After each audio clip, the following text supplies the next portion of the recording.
3 minutes. You have 3 minutes. All right. Are you ready?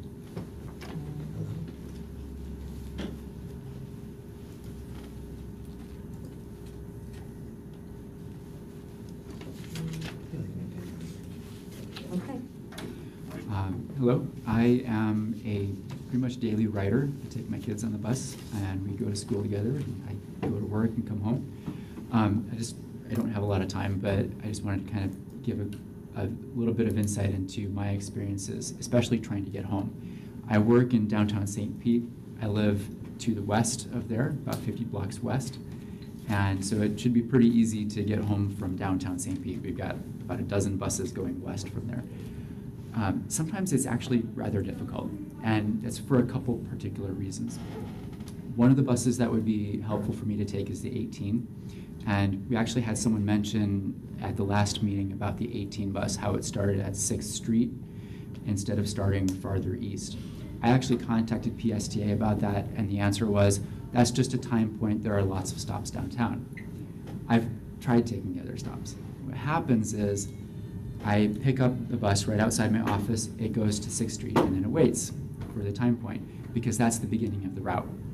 And so if it takes 15 minutes to drive from downtown to my house, or maybe 10, I might end up waiting 10 or 15 minutes just at that stop for the bus to start its route. So my suggestion to PSTA was to start the route farther east so that people can actually pick up the bus and go, and they don't have to wait. So it's not just a time point. It actually kind of matters where we wait, because that can make the trip twice as long. In addition to that, a lot of the buses wait at Grand Central Station. And I actually mentioned this to one of the planning meetings where they had public comment, because my concern kind of came about. The bus drivers obviously need a place to stop and get off the bus and take a break for a minute. But the problem is, if that's in the middle of the route, or if that's in the middle of our trip, then we might end up waiting for a while at Grand Central Station as well. And there's actually one particular run of the 79 bus where it has scheduled 35 minutes between downtown St. Pete and leaving Grand Central Station. I'm not going to sit there and wait 35 minutes, so I can't take that particular route. It would go exactly where I want it to go, but that's not going to work. And I've tried to see if there's a way that I can take something and then transfer to the 79 or something, and that doesn't really necessarily work either. So I don't know if there's some way to schedule things so that maybe someone gets to Grand Central and someone else takes the bus or something like that, but that is kind of an issue if I try to get somewhere quickly. One other big problem I've had, especially with the 18, has been the bus doesn't come. For the 5:05 run, that's right after work, it doesn't come. And I will sometimes go there and be ready to get on a bus, and a bus pulls up and they say, I'm leaving at 5:25, I'm staying here for 20 minutes. Okay, sorry. So, Time's up. Thank you, Carl. With whom should he speak, or how can we follow up with his? We will relay all this information to our scheduling department. To the scheduling I department? have Carl's contact information. Okay, very good. Thank you, Carl. Well, thank you for Like, coming in. if you do have other things, Bonnie Epstein is from our planning department. I know she just walked in and she has no idea what we're talking about, but if you have a list of them, we definitely want to hear all those. I know we're working on the issue with the 18. We're working with the city of St. Petersburg to try to get a spot closer to the east, as you say, because that exact problem I know is a problem. it used to start over by 3rd Street or 2nd Street, I think. Yeah. So. I just want to make sure we catalog all of your things. I mean, Okay. I don't know what we can do about Grand Central, but it's important for me to make sure we get everything. I can go Thank you. talk to her after the meeting or whenever she's available. Thank you. Yeah. Thank you very much. Thank you. Yeah. Okay, the first thing I'd like to do is I'd like to let the committee know that we have another one of our board members in attendance today. We have Mr. Dave Eggers attending. Be here. Yay! Always Yay. nice to be here. Yeah. And again, I'd like to have everyone on the committee introduce themselves, your name and what area you represent. And also, and after that, we have several people who are going to be on the committee for next year who are present. I'll have them introduce themselves as well. Maybe they could say how long they've been on the committee. I'm just curious Sure. their tenure, that'd be great. Sure. Teresa? Teresa Dunphy, I represent the beaches, last September, a year ago September. Oh, great, that's good, thank you. I'm Gloria Electric Corrigan, and I'm North County. I've been on the committee, I think, 2.5 years. Yeah. I'm Kim Rankin. I represent DART. I've been on the commission for 4 years now. Lucky me. We're lucky to Thank have you, Kim. Hi, I'm John Estock. I represent students. I go to SPC in Clearwater. I live in Safety Harbor, and it's been about a year, I think October last year. Thanks. I'm David Schneider. I represent professionals, South County, I believe. Been on the committee for 2 years, two and a half years. Great. Richard McDaniel, I live in St. Pete, represent South County, and I've been on for a year and a half. That's great. A lot of new folks. Oh, yeah, and Except Kim, who's been here 4 years. That's right, exactly. The senior. Yeah, I'm the senior. That's right, she is.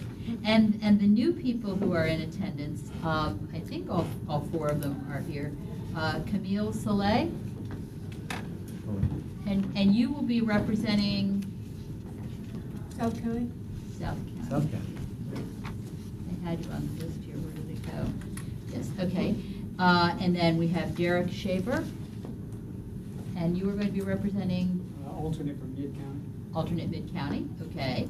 And Deborah Bjorkquist? I alternate North County. Alternate North County. And Sue Keating? Mid-County. Mid-County. Thank you very much, and I'm glad you could attend today as well. Thank you. Okay, the first item we have actually on our agenda is a presentation by Cindy Raskin-Schmidt, who's going to give us an update on the Modern Transit campaign from the Marketing Advertising.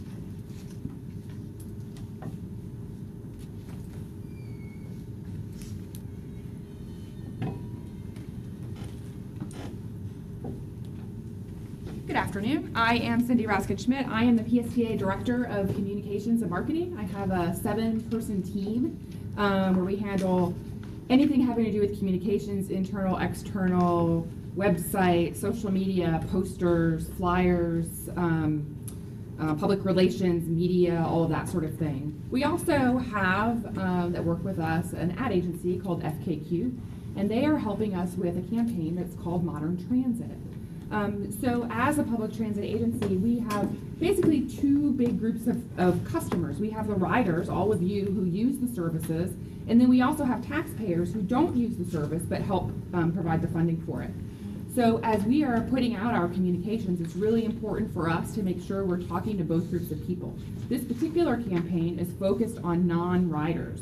The idea here is that we want to be able to introduce public transit to the people in the community who don't necessarily use our services, but introduce them in such a way that they're intrigued, and perhaps we can convert them into bus riders, or at least get them interested enough to go check out our website and see some of the innovative things that PSTA has going on. Part of our performance scorecard measures for this year include a community sentiment survey. So the idea also behind this campaign is to hopefully move the needle so more people feel favorable about PSTA. This particular campaign is multi-platform. It's going to include a television ad that will run on cable TV, specifically targeting non-riders. It will include social media ads and also bus ads, different sizes and types of bus ads. So this is a budgeted item. It's partially was paid for in last budget year, and the remainder falls in the current budget year. So we're going to be premiering the full commercial at the December 6th board meeting. So, please, if you're around, come watch, or, put us online. We do live stream, like your meeting, the board meeting is live streamed. So if you want to get the first peek at the commercial, it's going to be really, really exciting. So I'm going to kind of walk you through, tell you the storyline, and show you a couple of sneak peek images of the campaign. So this right here, we start off with bus riders that are boarding our bus, and this happens to actually be, on the left here, 2 employees of PSTA. The gentleman on the left is Eric. He works in our procurement department. And in the middle there is Rosalind, and you probably recognize her from the front desk downstairs. Before coming to the front desk, she worked in customer service. So we have lots of pictures of her around interacting with customers and riders. And she's a bus rider too. So we wanted to be true to that. So the story starts here where we have some people hopping on a bus, and the voiceover will say, when is a bus more than just a bus? And then it's going to go on to talk about being innovative, being a trailblazer, being a Wi-Fi hotspot, kind of highlighting some of the innovative projects and programs that PSTA has to offer. So this mural right here was created by a gentleman named Ricky Watts as part of the St. Pete Shine. Event isn't the right word, I'm sorry. The mural presentation program that they do every year. And he is working very closely with us and has given us permission to use his artwork in this campaign. So after our bus riders have hopped on board, they're going to drive past this mural. And as they drive past this really cool mural, the mural is going to peel off the wall and attach itself on the bus. It's going to wrap the bus in this really cool mural. At this point, the bus is moving into a virtual animated world where we're going to talk about some of the different programs and services that PSTA has to offer. So we have this stylized font that matches the artwork. It's kind of similar to the artist's signature. We wanted to kind of play on that hometown artwork mural thing. So they talk about mobile payment, Uber, Lyft. We talk about Flamingo Fares, the app smart card payment program that's coming up. We talk about PSTA having Wi-Fi on the buses. We talk about all kinds of different programs. And then it'll culminate at the end where we invite people to explore modern transit at psta.net. And then when this campaign runs, the TV commercial part will run from January through March. And people go to psta.net, that first image, that banner image that people will see will be coordinated. You'll see the mural wrapped bus on there, and people can click there and go and learn more about all of these services that we're talking about. So really excited about this whole program. The bus ads are going to have this artwork on them, so you're going to see a bus ad with this artwork to help make that really cool connection. And if you ever find yourself on 1st and 6th in downtown, First Avenue North, that's the wall where this mural is. It's still there. It's really, really. It's just there this morning. Yeah, it's First Avenue North and 6th Street. It's on the building, I guess the west-facing wall of the building. It's pretty exciting. So our team is super excited about this. I'm happy to take any questions. Yes, ma'am. Well, I guess my question is, did you do research with non-riders about what are the things that, how would they respond to something like this, or what are they looking for? What would get them to be more interested in transit? Kind of what are their hot buttons? Mm-hmm. Well, the ad agency has done a lot of market and demographic research. This particular campaign is intended to pique their interest, to get people more aware about PSTA. So the way they describe it to us is an awareness funnel. So you start people at the top with a really broad picture and tell them lots of the things that we're doing are way up here in the top. And then as we go on in the future, then we can talk more and more about specific programs. So this is really intended to just be a touch to make somebody go, wow, that's really interested. I'm gonna go see what PSTA is doing. Or at least remember that they saw this really cool, colorful, musical ad and it made them interested in PSTA. So they have done that research for us. And they're also gonna do some before and after polling. They'll do a little bit of market research surveys to see if they can move a needle at all in that group between what their perception was of PSTA before and what it was after the campaign ran. And the goal is to get those people to be more comfortable paying their taxes, right? You're not looking at converting them to being riders, right? You know, it's almost not even that deep. It's really just more increasing awareness about PSTA and some of the innovative services that we have to offer. You know, PSTA is, in high demand for our innovative services. We have companies coming to us wanting to do projects with them. Mm-hmm. So we know that here. We want everybody else to know it. So it's really just really tip of the iceberg awareness at this point. And then as we move on through the years, next year we can delve a little bit farther into that. Okay, any other questions? Any other questions, yeah? Brad? Oh, well, I would just note maybe to Mr. Carl, the comments that you said this mural is at First Avenue and 6th. That is, and it's the Route 18. It So is. all the It more is. impetus for us to get that fixed so that the speediness that is shown in the commercial actually becomes a reality. Instead of laying over there. When it's moving, it's moving. Yeah, yeah. we That's picked- exactly what you're talking about though, right? Yeah, that's right, where it stopped us. Mhm. Yeah.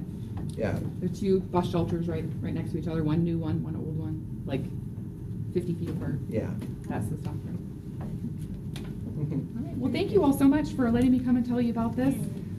December 6th, we're premiering the whole commercial. I'm so excited. I got to go over to Tampa yesterday to the sound recording studio and witness the voiceover recording process, which is really neat.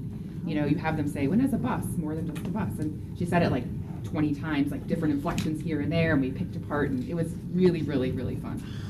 Where will it be? It'll be running on cable TV, January through March, but you can sneak preview it at our board meeting on December 6th, which is held in this building.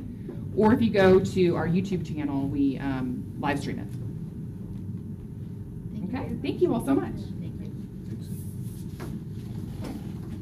All right, the next item on our agenda is the chair's report, and I just wanted to make a couple of notes from what was talked about the board meeting and from the last board meeting. And one of the things I was going to say is I typically go to the board meetings and then I go back and rewatch the board meeting online, you know, to sort of make sure that I got it. No, I do. I know.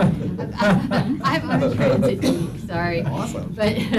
But what I was really struck by, again, is, and I think if any of you want to watch that, it's probably very interesting because it's the whole interaction between what they talk about and what we talk about, what they look for from us and what they provide to us. And what was interesting is, as when I look at the notes of what was covered, things like even the committee updates, there was an update from Forward Pinellas by Bill Johnson, and then there was an update from Commissioner Janet Long about T-BARDA.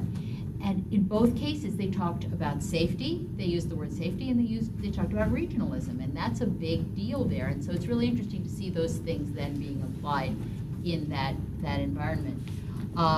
So those were the update things. The other, among the action items, there was an approval of the performance evaluation system that we've seen being covered and relative to Mr. Miller's evaluation this year.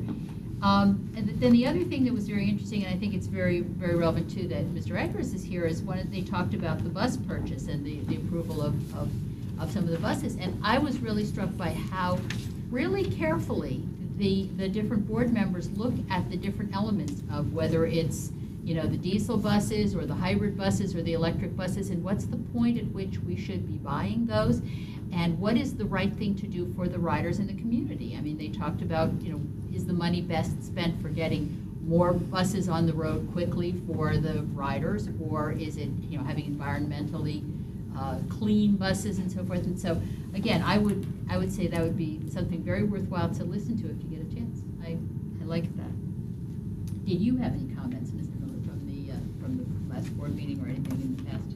I think you covered it fairly. I'm just looking at the agenda. That's pretty much what we talked about. Yeah, and then some of the items, we introduced some of the items that you're going to talk about later on in your agenda. So, yeah. Very good. Well, thank you. Okay, the next item on the agenda is the Forward Pinellas report. And again, Mr. Kovar was going to bring that, but he did not. John, did you go to, was there last, did you have anything to report from that? Most of that meeting was FDOT presented what they call their 5-year draft tentative work program. That's most of what the last meeting Was that some of the similar things that we saw from FDOT when they were here, or? Well, I think what that was mainly, think about TBX, and this was about more, a lot of it was TBX, but, you know, there's a whole, you know, it's a whole county FDOT, a lot of money, a lot of projects. Okay. So that was basically most of the time. Thank you. The work program is everything that FDOT does, all the roads and everything. Kevin Bay next is just a major, but it is one major project in the overall work program. Yeah, and there was a lot of airports, it's more than just roads that they do, so. Oh, so they were talking about airports. Yeah, they're gonna, I forget exactly what, but it was a significant amount of money, the airport over here, so. Thank you. Okay, now, our action items.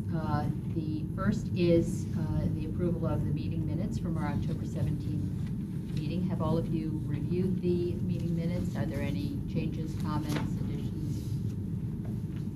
Then I would entertain a motion to approve the minutes from the last meeting. I'll make a motion to approve the minutes from last meeting. Second. Okay, the second. And voting, all in favor of approving them? Aye. Anyone opposed? It passes. Thank you. The next item is the election of our officers for next year. And Cassandra had to be in another meeting, so she's not. Mary Ann, you said Mary Ann's going to handle that? Sure. Okay. This is the last official monthly meeting for TRAC, so we have to take our election of officers. The first one we will do is for chair. To refresh your memories, our current chair is Gloria. At your seat is a ballot. We would entertain anyone who would want to nominate themselves or nominate someone else at this point. Otherwise, you would just place your ballot. You would just check off who you would like to maintain as chair or. Is Gloria allowed to be chair again? Oh, yes. I'm still on for next year. Yes. So, I'm still on the committee for Yes. next year, so I'm eligible Yes. for it. She's still eligible.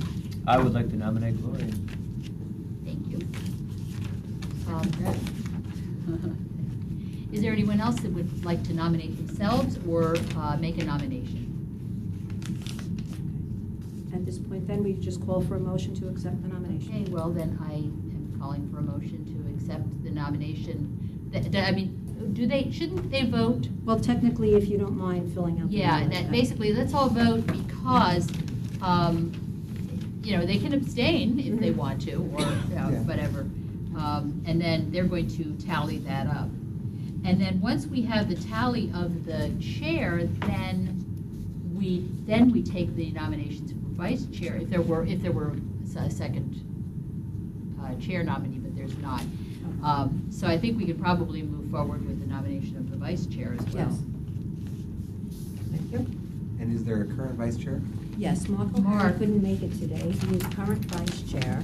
He took over in July for Carson Zimmer. Right. Thank you. And he's not here today, but he is staying on the committee for another year? We're not sure. Yes, we have to look into that. He took a new job, and Oh, so he did. he's not sure whether he's going to be able to come. And so it's kind of hard to say whether Mark is Thank you. interested or eligible to be vice chair for next year. Gotcha. So if there is anyone else interested in being vice chair? Richard, John, David? Well, then you need to pick somebody who's not here. Yeah, let's see. This is your punishment. Yeah. I guess I will be interested if we don't have anybody else. Okay. Then I nominate Richard. Okay. Okay, please place your selection on the ballot, labeled vice chair. And then after she has tallied up, ensured that we have the right number of votes, then we will.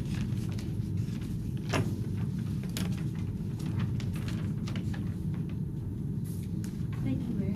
You're welcome, thanks.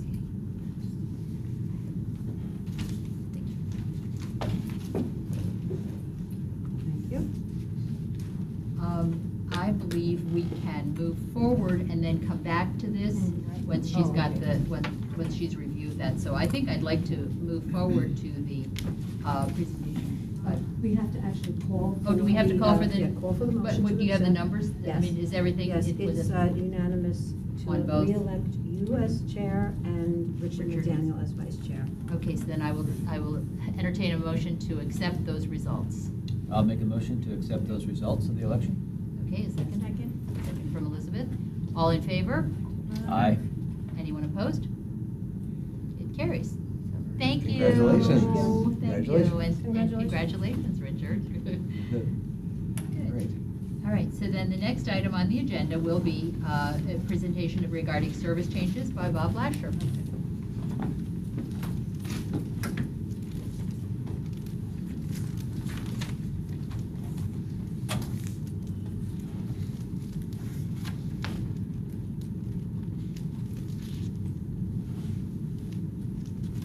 All right, thank you. Good afternoon. Welcome, everyone. This is something we brought to you last month as an information item. We're bringing it back to you today for an action item, asking you to recommend these changes. We'll bring it to the board for the next meeting. There we go.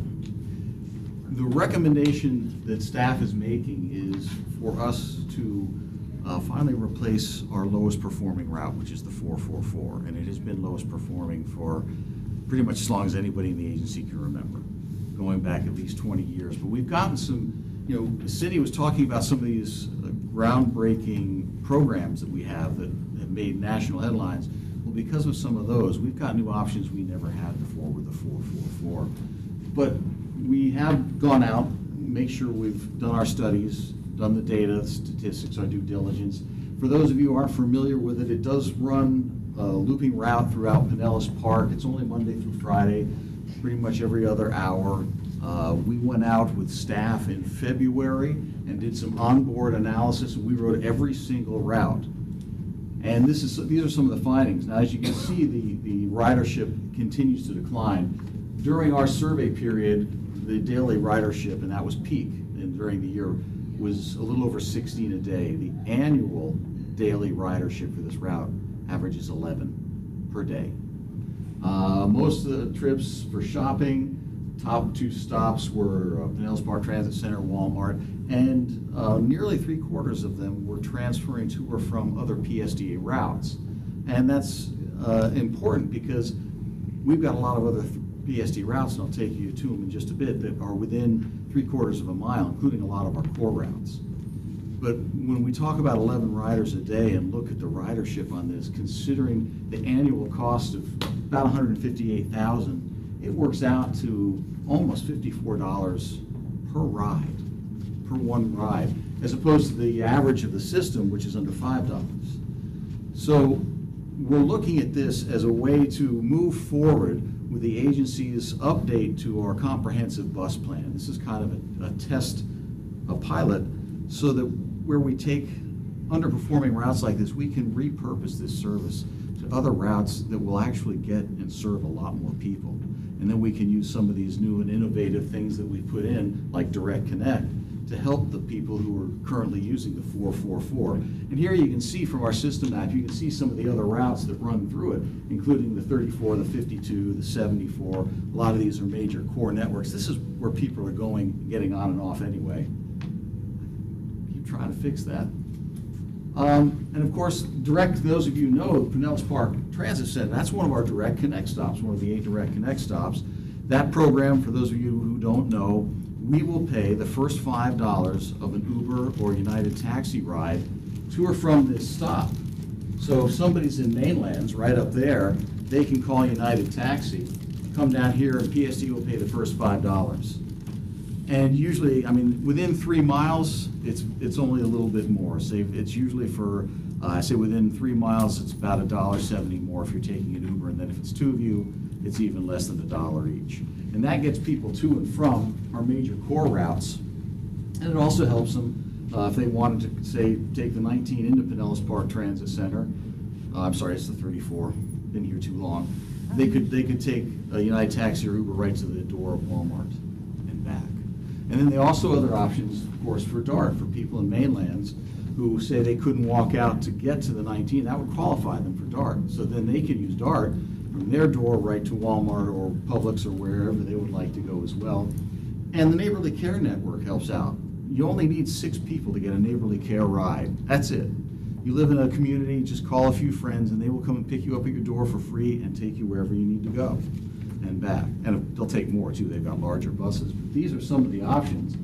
And we'll make sure we're already starting to set up a program with outreach, with special workshops. Even when we have our public hearing, we'll be teaching people about them, because some of this is new to them. We want to make sure everybody knows they have options. So we'll be setting up at the end of the month, starting to work on a series promoting Direct Connect, which will, actually it's going to go a lot longer than when this would be implemented, which would be our February service change. That change is scheduled for usually the first Sunday in February, but right now we may push it back a little because we might combine it with some new special spring break service, but it will be in February.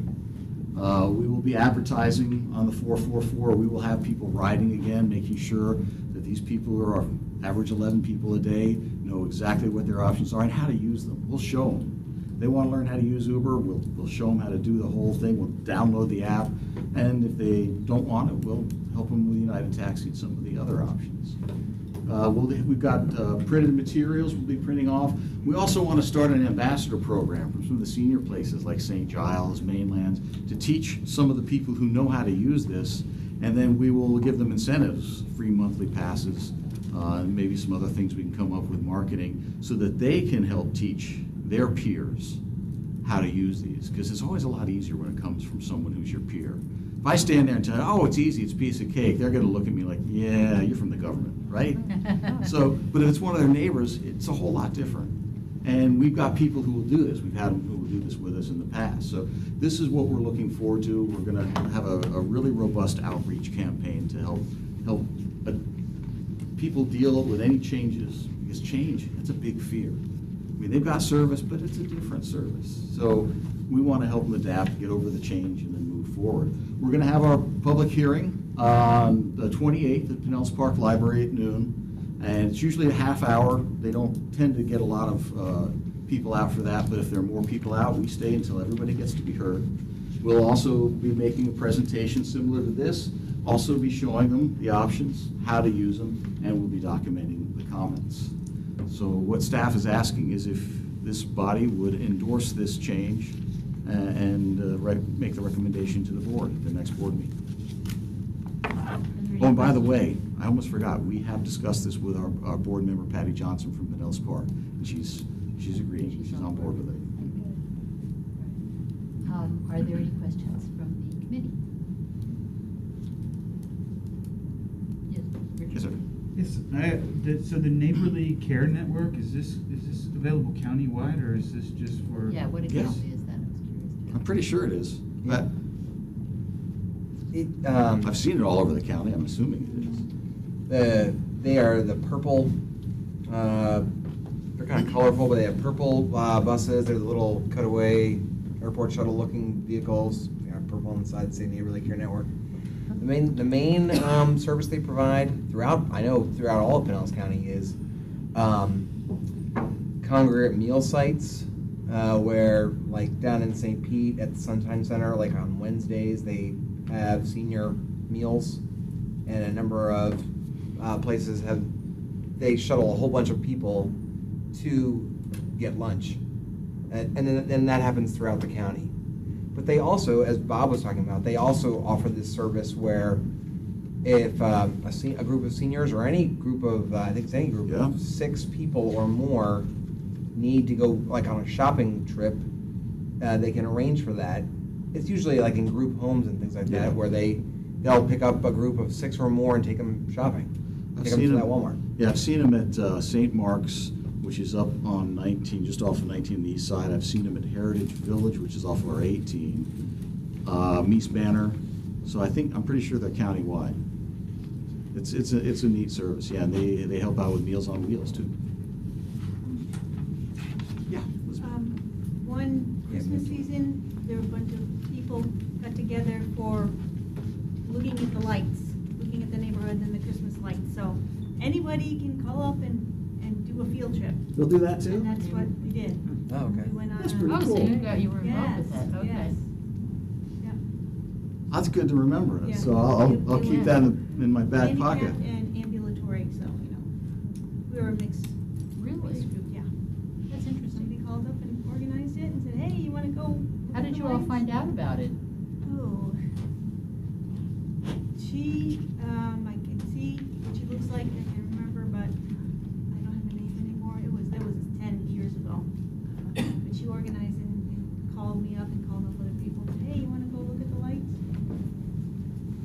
And we did. Well, it's the One of these season. buses. Well, it's coming up anyway. Yes. That's right. That's good to know, thank you. Anything else, anyone? All right, thank you very much. Oh, Call for action. we have to. Yeah, you have to call for the action. Yes, okay. I will entertain a motion to recommend, on behalf of our committee, that this be brought to the board. I'll make that motion. Okay, Second. Richard, second. All in favor? Aye. Anyone opposed? Motion carries. Thank you. Okay, and then the next item is Bonnie Epstein is going to talk about the proposed TD late shift program fare adjustment.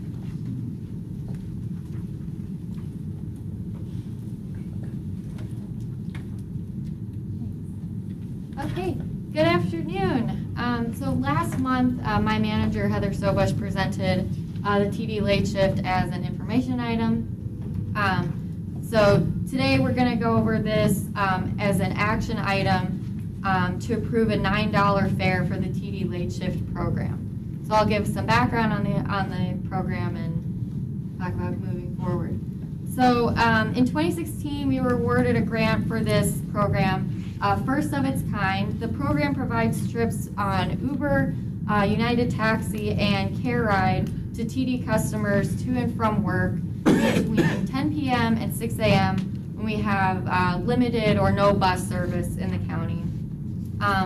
So currently riders get up to 25 trips per month on either provider at no cost. So to join the program, it's completely free. You have to be a registered TD client and buy your bus pass. But if you do that and you have a job starting or ending between 10 p.m. and 6 a.m., you can call and register for the program at no cost. So the program has been really successful in its first year, and it's continuing to grow. So the first year we achieved a lot of our program goals. We were able to lower the average trip costs compared to a door-to-door TD ride. We lowered the average response time and really provided a lot of economic opportunity for the riders on this program. So we have really improved the safety for a lot of the riders who were previously walking or biking long distances late at night. So instead of getting off late at night and waiting around for a ride, biking home, walking, or not able to take the shift, now someone's able to take those extra shifts late at night or early morning shifts, and they're confident that they're able to get to work, get home from work, and not have to worry about any safety issues. And another plus is if you are on Uber, you can wait inside and not have to wait outside and in the dark wondering what's going to happen, and you can just track your car coming to pick you up. So based on our successful first year, we were awarded the grant for the second year to continue the program in 2017. So we're in that second year of the program. It's continuing to grow so much that we are outspending our current grant funding that we have allotted each month. Based on what Brad and other PSTA contingent they went to Tallahassee to learn more about this, the possibility of continuing this program in future years. They heard that the program is likely to continue, but funding will decrease over time so that eventually agencies will be able to support this program just with their own dollars, the local funding. With that in mind, we're proposing a $9 fare to help sustain this program. So a regular TD customer would pay right now $11 for their bus pass. They pay an additional $9 for TD late shift, sort of a $20 package. So you either get your $11 bus pass, or for $20 you get the monthly bus pass and TD late shift. So the 25 trips per month. So it all come included. You wouldn't have to pay per trip or anything. So that's all I have. So we're asking that today you recommend approval of the $9 fare for the TD late shift for people to get, or participants to get 25 rides per month. Yep. I have two questions, but does anyone else have any questions at this point? My first question is, did you talk to any of the participants in the program to find out what their response would be? And, you know, if instead of spending 11, if for the 20, I can have the I think we've heard some mixed reviews. I think some people are worried about it, some people aren't.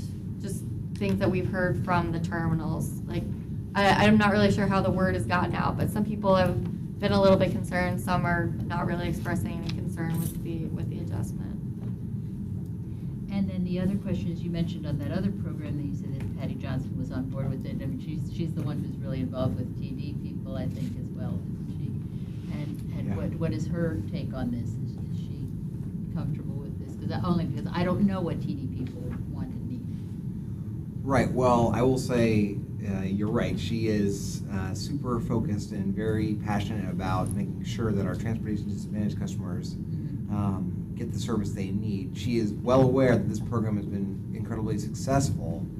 And when we, unfortunately, I'm saying all this because unfortunately she was not able, she had a little of a bit of a health issue that prevented her from going to Tallahassee with us last week.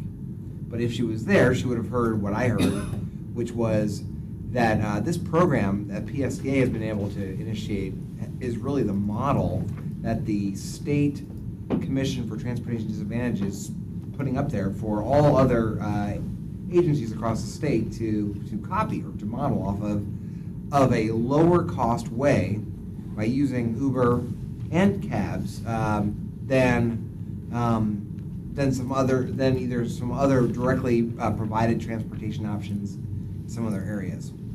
So they as Bonnie said, they had funding that the legislature approved for this for only 2 years, and they're going to try to keep the program going, but at a lesser amount.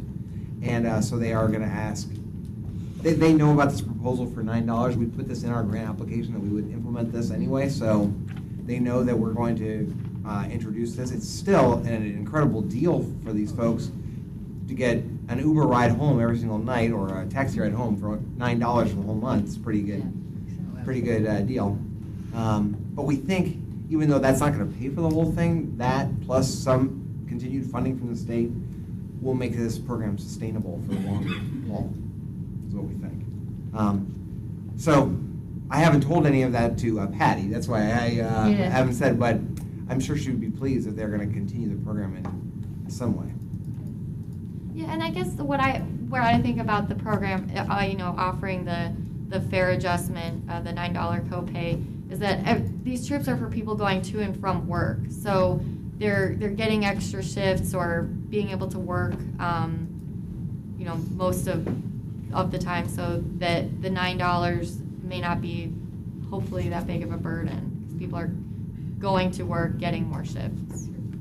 And another thing which I know we found out and we told lots of legislators when we were in Tallahassee was, when you look at the folks that are sign up for this program and take it, it's in the last year that we've been running it, it's been based almost in 100% turnover in the people. It's not the same 85 or 90 people a night that are riding it. They will get on the program, they'll take a job that they wouldn't otherwise be able to get transportation to, and then they do this for a little while, and then they leave, and they maybe get another job, or they get a better shift that's during the day, and it's new people.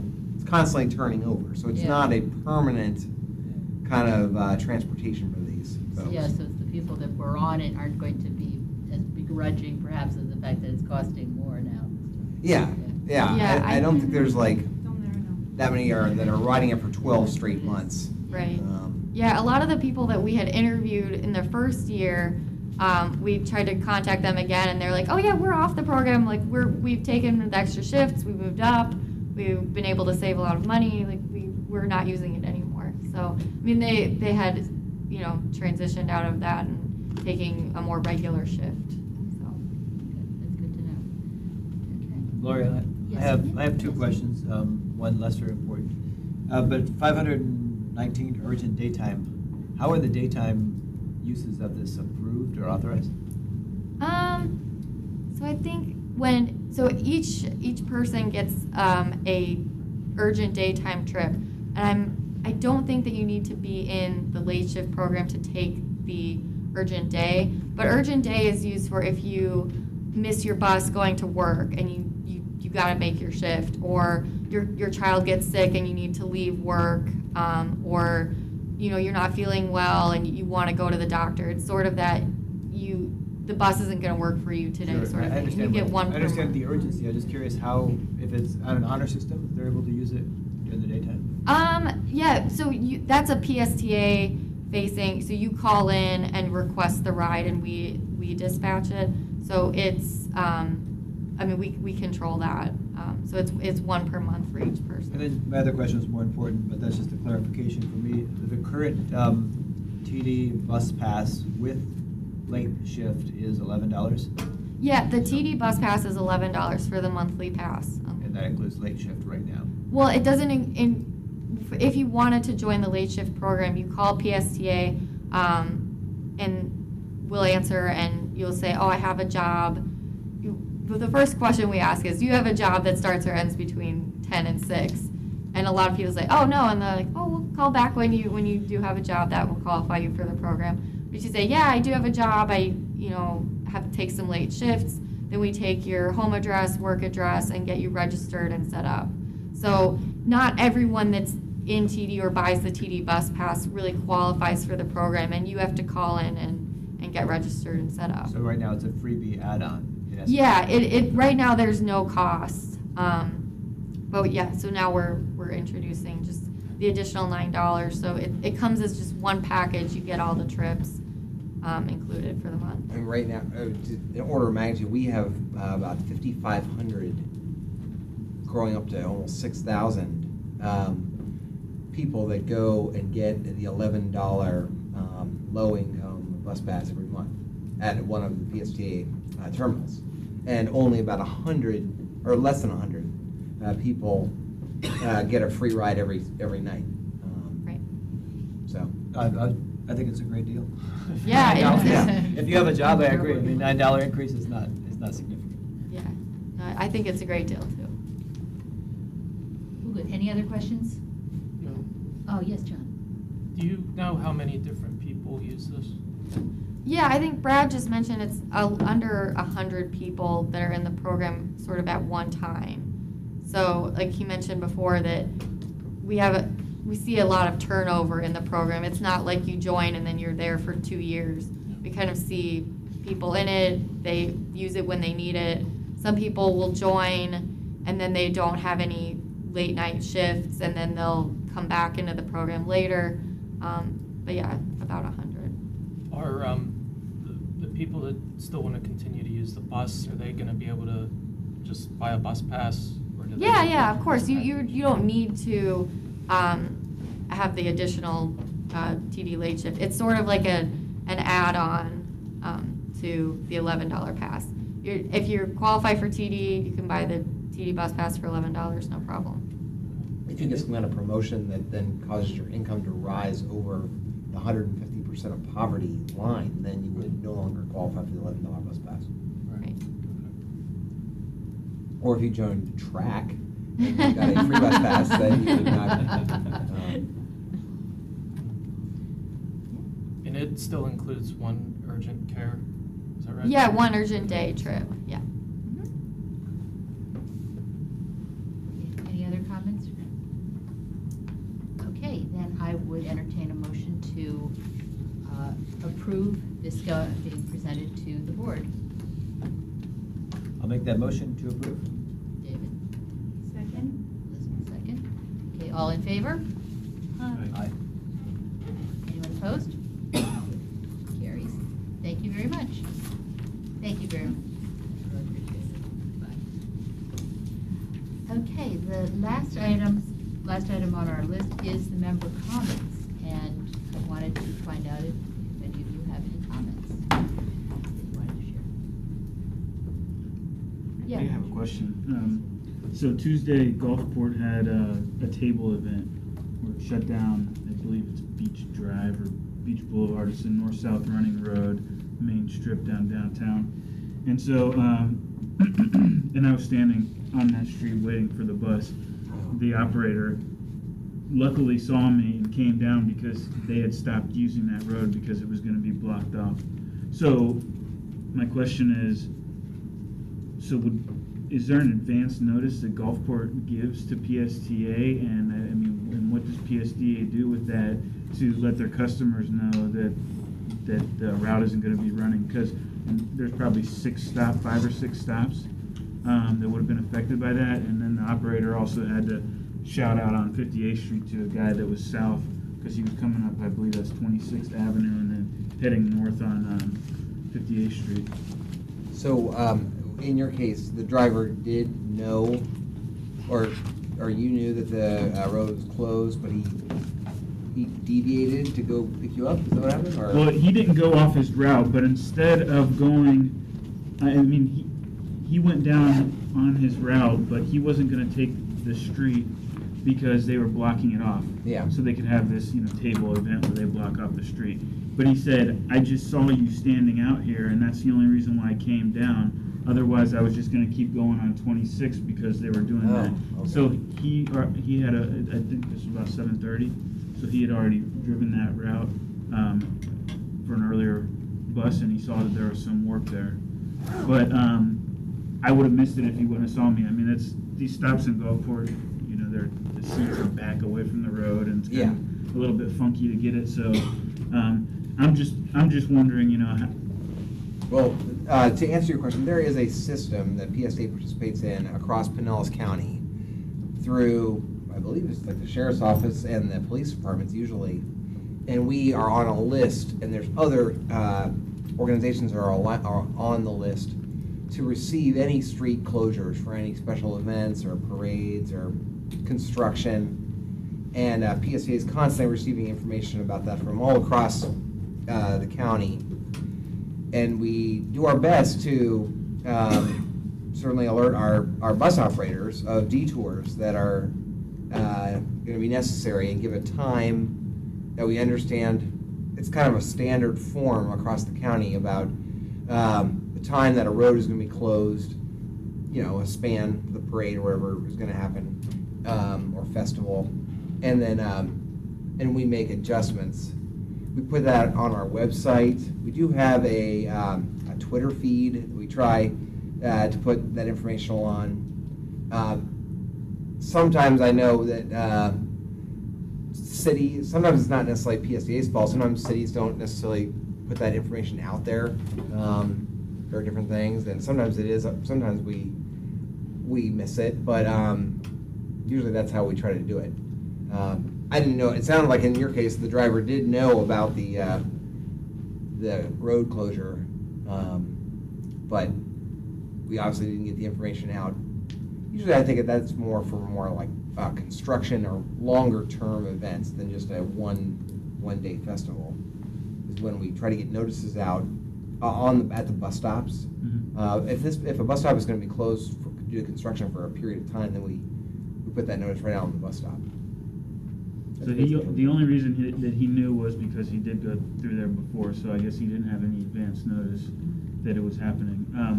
So you're saying that the best, like looking at the website or social calling media, customer service, they know. Yeah, because I just wouldn't have had any. It worked out fine for me, but I wouldn't have had any way to know if he would have just gone right past me, and so I guess I miss the bus sometimes, but if I can avoid it, I like to. I'll just tell you my little story. This summer when I was with my family on a bus in Boston, I was on, and it was the 4th of July, so they were having fireworks, and we weren't really very close to where they were going to set off the fireworks, but the bus is full of riders, including my family, and we stopped at this intersection, and it was that exact moment, like 4 o'clock, that they were blocking the road because the fireworks must have been going off somewhere near, so they were closing down the road right then. And our bus driver, which I hope our bus drivers don't do this, got off the bus and started having a huge shouting match in front of her entire bus of customers with the police officer who was putting up the barrier and saying my bus has to get through. So long, and they were just screaming at each other. So everyone on the bus just got off and walked. And we said, okay, well, this is not going to resolve anything. And it seems like they've been shooting fireworks off on the 4th of July in Boston for a few many years. It seems like the transit system should have known. We do try to know, but I do know that sometimes road closures spring up, and it seems like we look around and we're like, well, we didn't know that. I don't know if this festival in Gulfport would sound like we did have some knowledge of it. But yeah. Any other, yes, Two more Elizabeth. little, I don't know, I have two concerns. One, it's a good thing, on Belcher, they're putting in new pipes, which fixes the sidewalk that was starting to cave in at 94th Avenue. That used to be the bus stop, and I would have to cut through 2 neighborhoods to get over there from my house on east of 66th. But they put a new bus stop at 78th Avenue, right across from Lowe's Depot and Publix. Oh, yeah. On Belcher and 78. And I'm thinking, oh, what a great idea. I've been asking for this forever. And I don't take it away.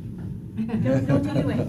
I even told the lady at Nellis Park, thank you so much for making that happen. And I'm thinking, of course it happened, because they took away because they were doing the construction. So they had to put in another bus stop, which I think is better angle for the people in the neighborhood south of 94th to Park Boulevard. The other thing is, so that's good news. The other thing is, on 3rd Avenue South, both 54th and 53rd Avenues, there's no ramp. So the bus drivers, we tried both, and both of the bus drivers were so considerate. I know there's no ramp. I know you can't get off the sidewalk, so I'm going to let you down right here in the street, and I'm going to hang on to the back of your chair so you don't tip forward. Yeah. And who do we talk to about fixing? These are old neighborhoods. Yeah.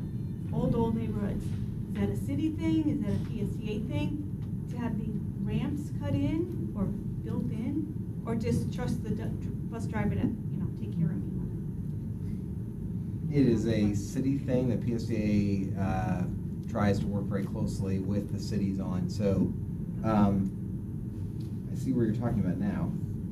And there's the graveyard, and then there's the street and the neighborhood, and so it's two blocks after the graveyard, one right after the graveyard, and then one more block. So you see the graveyard? Yeah. Yeah. And there's good old-fashioned sturdy walls that wheelchairs can't go up over. Right. Okay. But the bus drivers are handling it. Like, no, I got this. Do they all, We will. Well, those for two did. everybody, or do they? Well, I'm assuming they're all nice. They can't let anybody off without helping them, I guess. Well, in my chair, I can tilt my chair so I won't fall forward, but if you're in a regular wheelchair, you're gonna get pitched face first into the ground. So they're going to have to roll you down. Yeah, there have been some stops I know where they've held the back of my chair just to make sure that. Yes. And I have pitched forward in the past, and I've lost all my groceries and my glass bottles. But like, I was wondering, how do all the bus drivers know, that they have to assist, on those certain stops? My experience has been they're pretty, they're route pretty that careful. they're covering for somebody, they don't always know. Yeah, I know the city of St. Petersburg has a limited amount of funds that they allocate to trying to, across their whole city, work to make more accessible, put in ramps. So we'll Put it in line. We'll find out, where this is in the Yeah. queue. 3rd and 54th? 3rd Avenue South and 54th and 53rd. Graveyard, and got, It's one block from the Great Library. yeah.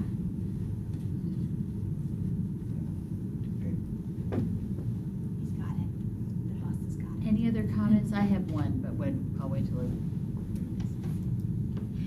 one thing I wanted to cover with the committee and with the new members is this year we had talked about doing 3 different initiatives. We only ever ultimately sent the letters on 2 initiatives, safety and regionalism. Part of it was that we lost the real one who was pushing for the art transit was Tanya, and Tanya had to leave the committee, and so it kind of, and plus we were busy with other things, and so we never really did that. Next year, I know I have some ideas for additional initiatives. I think it was a good program. Forward Pinellas obviously was very intrigued by it as well. And so what I'd love to have you do is think about for January, whether we want to bring back art and transit, do we want to look at some other different subjects? We've talked about image of riders and all kinds of things like that. So think about initiatives that we might want to have for next year. That way we can hit the ground running, because this past year we really sort of came up with all that and didn't get busy with it until the late spring. And so I think this way. The initiatives, by the way, were some issues that we sent letters to the board and to FDOT and so forth about. They happened to have been about safety of riders getting to and from the bus, from the bus stops. And then regional transit, how important it is for us to have access to transit that takes us also into Hillsborough and potentially Pasco and so forth. So, okay. Yes, ma'am. What about the art guy that did that gorgeous mural? Yeah. Can we get him involved? If that ever. If that becomes the yeah. initiative for Yeah. next year, if we bring that back Yeah. next year, then definitely we can Contact look him. at that, right? Okay, any other thoughts? Mr. Eggers, do you have any comments for having sat through our meeting? Just great to be here. Thank you all for what you do. We really rely heavily on your input at board meetings. And for me, it's just great to sit around the table and listen to folks that are plugged in. They know what's going on out on the streets and give us a real dose of reality. Comments that you were making about access, it's like, who knew? Yeah, So- notice, yeah. So I'm so glad you mentioned that, and that's got to be fixed. I don't know. It sounds like you pointed out 2 examples. It's probably farther reaching. It's very far reaching. Very far reaching. That's a concern. So, yeah, I mean, we've had a lot of talk at Forward Pinellas and the PSTA about regional stuff, and so there's regional transit study going on right now.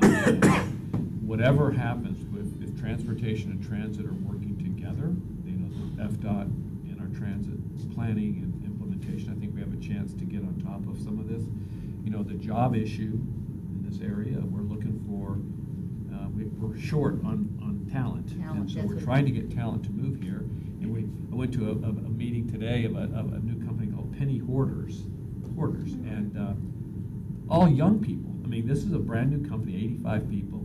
They decided to stay here. They're going to hire another 160 people in the next few years.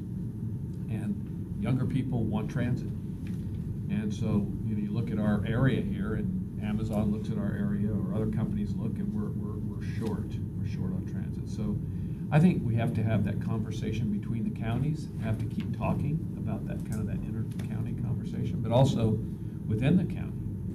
I know PSTA, I know MPO, all of those groups are out there talking to residents, and that's where it really has to start. Educating our residents on what we're short, why it's important, not maybe for us today, but for our kids and their kids. And I think that conversation is really getting out there. It's kind of encouraging. We don't have one HOV lane in the Tampa Bay area, so you say it's really important, but you don't even provide that as an outlet. So I think there's a lot of mixed signals out there. So we're kind of getting in line, I think, a little better. FDOT's becoming a really great partner. Much better than they have been in the past, I should say. And I think we're getting there. But thank you for everything you do, and every little bit helps. Your little bit, our little bit, staff's little bit. We all kind of work hard at this, and try to bring a new transit system, new transportation kind of network here. So, thank you for having me. Thank you. Thank you for coming. Oh, by the way, when you mentioned regional, I needed to have one more thing, and I wanted to talk with you about it. I did something this month also. I wanted to go to a conference that I saw was happening in Tampa, and I did not want my husband to have to drive me there and then go back and pick me up. And so I said, I got to do this. And so what I ended up doing was I checked with HART, and they do have a paratransit there that's HART Plus, and they do have reciprocity with ours, but only in a short period of time. And so I wanted to talk with you about how we expand that. But I took the connector bus to the Northwest Transit Center for Hillsborough County. Then I had their Care Plus paratransit come pick me up because I didn't want to have to do a couple bus exchanges there, you know, because I didn't know the roads and the intersections and so forth. But their paratransit took me to the meeting. I was at the meeting. They picked me back up, took me back to the transit center, and I took the bus back to Nelson and did it all by myself. Awesome. So it can happen, but yeah, I would love to see it so that, you know, it's not perfect, but it's an interim, it's a variant of regional paratransit. Is that, you know what I mean? Right. So, you know, because Right. Care Ride can't take you to Hillsborough County, but you can, if you can get on a regular bus to Hillsborough County, we can participate in their paratransit. For those of us who, 21 days, you said? yeah, well, it's for a prescribed short period of time, and yeah, so. Well, I know there's a group actually working on trying to improve those connections also to Pasco, between Pinellas Oh, wow, and good. up into Pasco County. Good, yeah, they would especially need it to come to good medical care down here, I'm sure. Yeah. You know, so. Well, if no one else has any other comments, then I think we will adjourn the meeting. Thank you. This is the last meeting of the year, and have a wonderful holiday, everyone, and we look forward to seeing all of you in January. Next year. Next year. Yeah. 2022, exactly. Our Thank you. next meeting is January 16th. 16th, January 16th. Okay, see you then. Thank you very much. Real, how are you? Yes. I'm actually. So, what we do window is like only, It was like, you can get it for like 21 days. I only did it for 1 day.